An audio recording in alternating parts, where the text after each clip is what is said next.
サイクルポートやカーポート、テラスの屋根、高い場所だし、どうやって掃除すれば効率よく綺麗になるんでしょう。いまいちわかりにくいですよね。今回は我が家の6年何も掃除してないサイクルポートを使って何を使ってどう洗えば一番汚れが落ちるのか検証しながら見つけた私の掃除方法を紹介します。この動画を最後まで見て何かを得て帰っていただければ幸いです。こんな内容を実践混じりで紹介していきます。道具の検証、洗剤の検証、箇所ごとの洗い方。ぜひ最後までお付き合いください。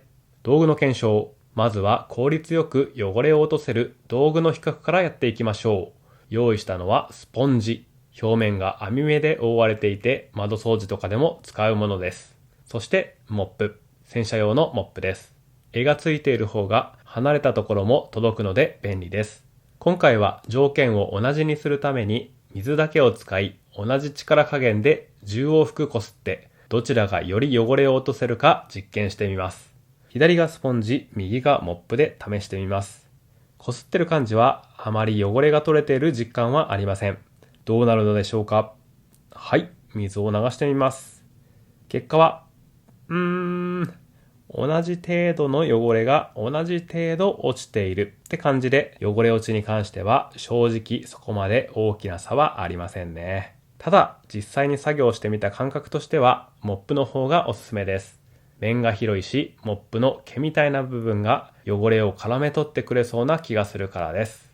ちなみにモップの先端に取り付ける交換用の布、ラーグというらしいです。明日忘れる無駄知識。以上、次に気になる洗剤の比較に移りたいところですが、その前に忘れてはいけない重要ポイントが2つ。1つ目、雨どいの掃除です。近くに街路樹などの木がある方、ここに枯れ葉とか溜まっていませんか？ここも詰まったままだと、せっかくきれいに屋根部分を洗っても雨水が溢れて、またすぐに雨だれを作ってしまうこともあり得ます。雨どい部分とここの蓋の部分も開けて、異物がないか確認しておきましょう。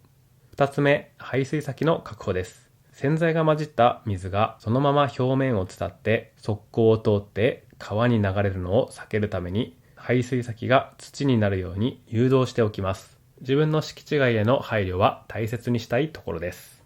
洗剤の検証。さて、ここから洗剤の検証に入りますが、実は今回少し訳ありの洗剤を使おうと思っています。それがこちらのアルカリ電解水です。実はテラスやカーポートなどに使われているポリカーボネートって科学的にアルカリ性に弱くて強力なアルカリ性洗剤などが付着すると表面が白く変色したり細かいひび割れが発生したりするリスクがある素材らしいんです。アルカリ電解水は pH12 から13程度の強アルカリ性。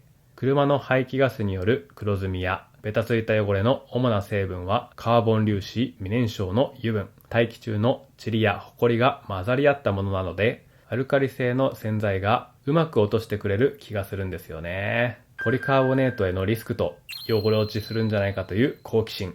この間で揺れた結果、事前にテストをしてみることにしました。この動画の時に余ったポリカーボネートです。アルカリ電解水を直接吹きかけて変形や変色が起きないか観察してみましょう。はい、丸1日放置してみました。結果、液体部分が蒸発して白い粉は残りましたが、ひび割れなどの変形など特に何も起こりませんでした。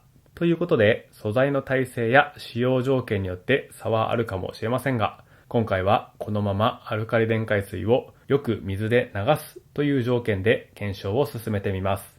安全確認も取れたところで、前置きが長くなりました。いよいよ洗剤の比較検証です。比較するのは先ほど実験したアルカリ電解水、そして中性洗剤。メーカーの取扱説明書にも中性洗剤を使うように記載されています。果たして見た目にどれぐらい差が出るのでしょうか。アルカリ電解水と中性洗剤の区画を分けて同じ力で10回こすってみます。まずはアルカリ電解水から。同じモップを使うので別の洗剤を使う前にモップをよく水で洗い流しておきます。次に中性洗剤で掃除していきます。中性洗剤は泡が出るからより洗ってる感が出ますね。水を流して比較してみます。さあどうでしょう。ちょっとわかりにくいですが、この汚れが同じレベルの汚れと考えると電解水の方が消えていて洗剤の方が残っている。どちらかというとアルカリ電解水の方が汚れが落ちていると判断できます。やはり油分を含んだ甘だれにはアルカリ性の洗浄力の方が効くのでしょうか。メーカー推奨だし、もう一回中性洗剤の洗浄力を確かめようということで、道具検証の時に水だけで洗ったエリアを試してみます。ここは汚れが水分でふやけているでしょうからね。さあ、汚れよ、落ちろ。水で流してみましょう。結果、多少は落ちましたが、汚れが残るところが多数。ということで、私は汚れ落ちの効果が大きいと感じたアルカリ電解水を洗剤として選定します。ちなみに、さっき中性洗剤で落ちなかったところを電解水でリベンジしたら、いい感じで汚れを落とすことも確認しました。ただ、繰り返しになりますが、アルカリ電解水の使用はあくまでメーカー非推奨、自己責任になります。もし真似される場合は、事前に目立たない場所で試した上で、吹きかけたらすぐにこすった後、水で完全に洗い流すようにしてくださいね。安全第一なら中性洗剤が基本です。それでは、すぐに水で洗い流す前提で、アルカリ電解水を使って全体を一気に仕上げていきます。さっきは電解水を直掛けしていましたが、もったいないので、スプレーを使いながら掃除していきます。今回はサイクルポートなので、脚立とこれぐらいの柄のあるモップで十分届きました。洗う対象に合った道具を揃えることもポイントです。柄の長いモップを検索したらこんな商品もありました。またカーポートの高さは 2.5 メーター前後あるので、これぐらいの脚立があると届くと思います。箇所ごとの洗い方。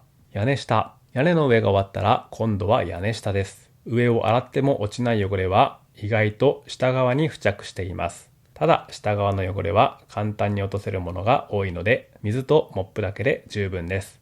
ここもモップを伸ばせば下から安全に掃除ができますね。アルミ部分。次に針や支柱などのアルミフレーム部分を掃除します。結構汚れがついていて、少しこするとこんなに汚れていました。ここは雑巾で拭き掃除をしていきます。目に見えて汚れが取れるので気持ちがいいです。アルミフレーム部分全体を拭けば OK。高さが足りないならモップなどを使うといいでしょう。雨どい。屋根上の汚れが流れてきている雨どいを最後にきれいにしていきます。真ん中あたりは遠いのでホースの勢いで汚れを落としたいところです。ですが、ストレートの水の勢いではあまり落ちませんでした。歯ブラシなんかでこすれば汚れは落ちます。